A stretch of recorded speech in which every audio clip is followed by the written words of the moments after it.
नमस्कार दोस्तों, मैं हूं Vikrant, your guide to happiness.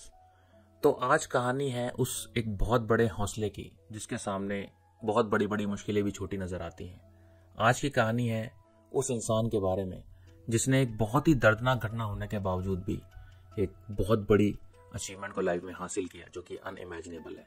तो चलिए कहानी को शुरू करते हैं। वीडियो में आगे बढ़ने से पहले मेरी आप सब व्यूअर्स से यह रिक्वेस्ट है कि इस तरह के कंटेंट को बनाने के लिए काफ़ी एफर्ट्स लगते हैं, तो प्लीज़ इस वीडियो को लाइक कीजिए, कंटेंट को शेयर कीजिए, वीडियो पर कमेंट कीजिए, अपने फीडबैक दीजिए और चैनल को प्लीज़ सब्सक्राइब जरूर कीजिए, जिससे कि इस चैनल को ग्रो होने में मदद मिले और हम इस तरह के कंटेंट आपके लिए आगे लाते रहें। तो चलिए कहानी में आगे बढ़ते हैं। यह कहानी है अरुणिमा सिन्हा की, जो कि एक नेशनल लेवल की वॉलीबॉल प्लेयर थी, लखनऊ से बिलोंग करती हैं और CISF को ज्वाइन करना चाहती थी।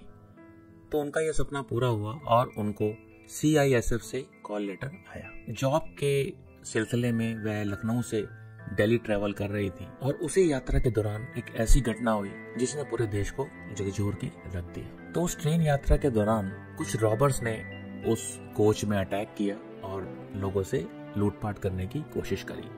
उसी सेम कोच में अरुणिमा भी यात्रा कर रही थी। रॉबर्स ने अरुणिमा से उनकी गोल्ड के कुछ ऑर्नामेंट्स देने के लिए बोला, जिसको कि अरुणिमा ने प्रोटेस्ट किया और उनके साथ उलझ गई। क्योंकि रॉबर्स 4-5 थे तो वह अरुणिमा पर भारी पड़े। बहुत ही इंसेंसिटिव स्टेप लेते हुए अरुणिमा को चलती हुई ट्रेन से बाहर धकेल दिया। अब इसको एक बदनसीबी ही बोलेंगे कि उसी सेम टाइम पर दूसरे ट्रैक पर भी एक ट्रेन आ रही थी।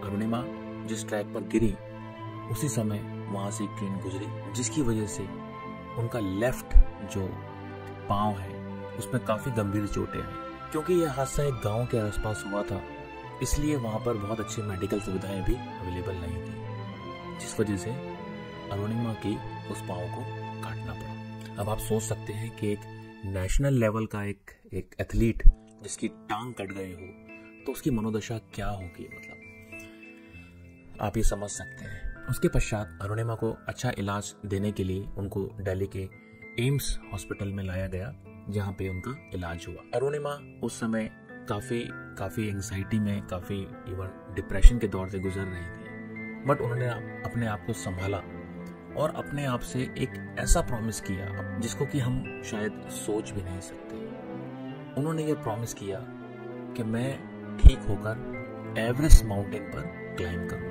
एवरेस्ट माउंटेन हम में से काफी लोगों को इसके बारे में पता है, पर जिनको थोड़ा नहीं पता है उसके लिए मैं ये बताना चाहता हूँ कि एवरेस्ट वर्ल्ड का हाईएस्ट माउंटेन है। 8,848 मीटर की ऊंचाई के साथ वो वर्ल्ड की हाईएस्ट पीक है।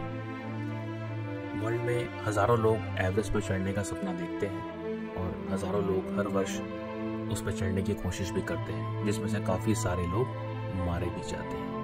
तो उस पर चढ़ना कोई सहज काम नहीं है, स्पेशली उस इंसान के लिए जिसने आज तक माउंटेनियरिंग नहीं करी। उनकी एक लेफ्ट लेग में प्रोस्थेटिक लेग लगाई गई, कृत्रिम नकली टांग लगाई गई। उसके पश्चात उन्होंने अपने उस सपने को पूरा करने के लिए उत्तरकाशी के नेहरू इंस्टीट्यूट ऑफ माउंटेनियरिंग में दाखिला लिया और बेसिक माउंटेनियरिंग की ट्रेनिंग ली। एवरेस्ट पर अटेम्प्ट से पहले अरुणिमा काफी और माउंटेन्स के ऊपर भी उन्होंने क्लाइम किया और उसको सफलतापूर्वक सक्सेसफुली उसको सारे माउंटेन्स को उन्होंने क्लाइम किया, जिससे उनका कॉन्फिडेंस और बूस्ट हुआ। फाइनली 21 मई 2013 को 52 डेज की मेहनत के बाद अरुणिमा ने माउंट एवरेस्ट को क्लाइम किया सक्सेसफुली और वो वर्ल्ड की पहली महिला बनी जिन्होंने एक आर्टिफिशियल लेग के साथ माउंटेन को क्लाइम किया। तो यह अरुणिमा की बहुत बड़ी अचीवमेंट है और एक समाज के लिए, पूरे मैं बोलूँगा विश्व के लिए एक ये मैसेज था।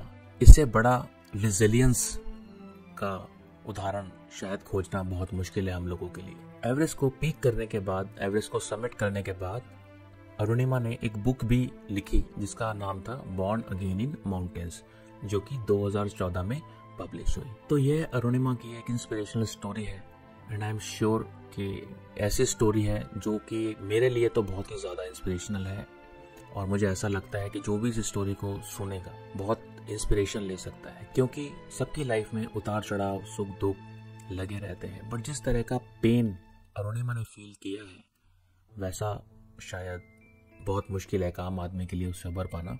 पर यह स्टोरी बताती है कि इस तरह के हादसे के बाद भी रेजिलियंस से क्या हो सकता। तो रेजिलियंस एक ऐसी मनोस्थिति है जो इंसान को इतना स्ट्रांग बनाती है, इतना स्ट्रेंथ देती है कि वह इंसान इतनी हार्डशिप के बावजूद भी ऐसे मुकाम हासिल कर सकता है, बड़ी बड़ी अचीवमेंट हासिल कर सकता है।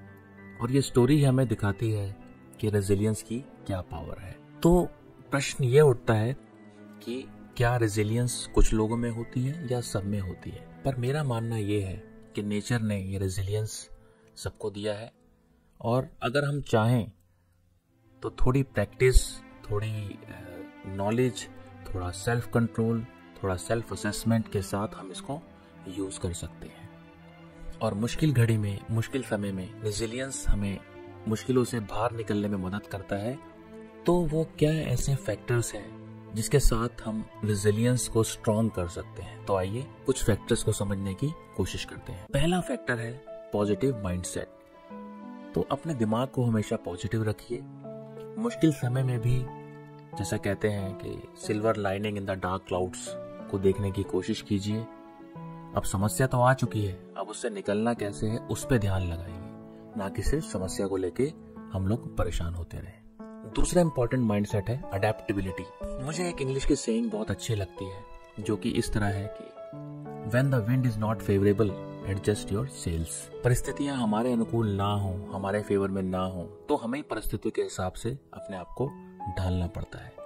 तो अडेप्टेबिलिटी एक बहुत इंपॉर्टेंट टूल है जिसको हमें समझना चाहिए, और ऐसी मुश्किल घड़ी में तो बहुत इंपॉर्टेंट है कि हम परिस्थिति के साथ अपने आप को, उसके साथ हम बैलेंस करने की कोशिश करें। तीसरा फैक्टर है सेल्फ केयर। ये बात हमने अपने पिछले वीडियोस में भी करी है और आज भी कर रहे हैं। जैसे कि हर मशीन को, कार को, मोटरसाइकिल को, हर तरह की मशीनरी को एक टाइमली मेंटेनेंस की जरूरत होती है। तो यार हम तो इंसान हैं, हमें भी उस मेंटेनेंस की जरूरत है।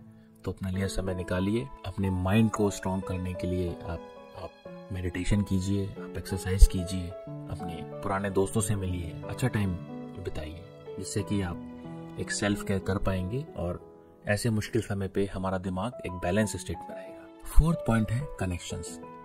लाइफ में ऐसे थोड़े से लोग होते हैं जो हमारी वाकई में केयर करते हैं। आपके पेरेंट्स, आपके स्पाउस, आपके पुराने फ्रेंड्स, आपके कुछ नेबर्स भी हो सकते हैं, आपके कोलीग्स भी हो सकते हैं। तो अपने उस इनर सर्कल का ध्यान रखिए। ये इनर सर्कल मुश्किल घड़ी में बहुत मदद कर सकता है और आपको उस एक टेंस सिचुएशन से निकालने में एक बहुत बड़ा रोल प्ले कर सकता है। इसलिए उन कनेक्शंस का बहुत बहुत ध्यान दीजिए और उनकी रिस्पेक्ट कीजिए। Last but not the least, learn from the setback. जैसा कि हम एक हिंदी में एक कहावत बोलते हैं, जोक करते हैं कि एक ही केले के छिलके पे 2 बार नहीं फिसलना है। आइंस्टीन ने भी ऐसा बोला है कि इंटेलिजेंट आदमी वह नहीं है जो गलतियां नहीं करता, बल्कि इंटेलिजेंट आदमी वह है जो एक गलती को दोबारा नहीं करता। तो हमें अपनी मिस्टेक से कुछ सीखना है, उन मिस्टेक्स को हमेशा ध्यान रखना है फ्यूचर में, और कोशिश करना है कि जिन स्टेप्स के साथ हमने वो एक डिफिकल्ट सिचुएशन फेस करी है वह लाइफ में वापस से ना आए। अगर आपने वीडियो को यहाँ तक देखा है तो आई एम श्योर कि इससे आपने 1% तो कुछ एक नई चीज सीखी होगी।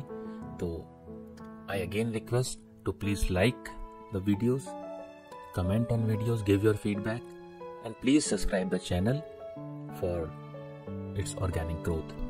हमारे दूसरे वीडियोस भी जरूर देखें और आपने अपना कीमती समय दिया उसके लिए धन्यवाद।